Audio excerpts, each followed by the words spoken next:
Lima gadis dan dilema minyak, sebuah perumpamaan finansial yang menggugah jiwa. Nah, saudara seiman, pernahkah Anda mendengar kisah lima gadis bijak dan lima gadis bodoh, sebuah perumpamaan yang diceritakan Yesus dalam Matius 25 ayat 1-13. Nah, kisah ini bukan sekedar cerita pengantar tidur, tetapi mengandung pelajaran berharga tentang kesiapan dan pengelolaan keuangan dalam terang iman. Nah, kita melihat dari sudut pandang finansial ya.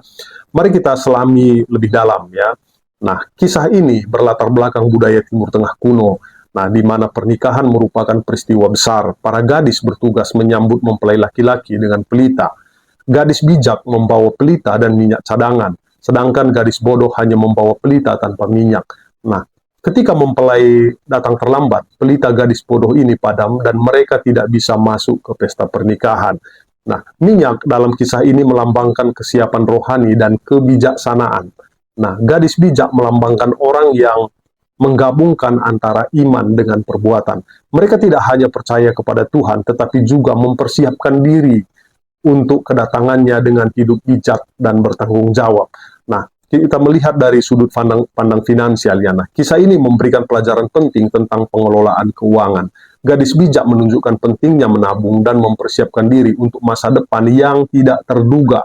Nah, mereka tidak boros dan menghambur-hamburkan uang, tetapi menggunakannya dengan bijak untuk kebutuhan yang penting atau darurat. Ya, nah, kalau saya boleh analogikan, itu bayangkan hidup ini seperti pesta pernikahan.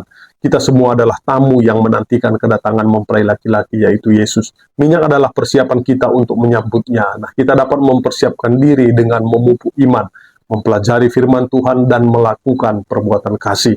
Nah, saudara, janganlah kita menjadi seperti gadis bodoh yang tidak memiliki persiapan. Marilah kita menjadi seperti gadis bijak yang mempersiapkan diri dengan iman, kebijaksanaan, dan pengelolaan keuangan yang bertanggung jawab. Jadi kesimpulannya, lima gadis ini adalah teguran keras bagi mereka yang hidup tanpa persiapan.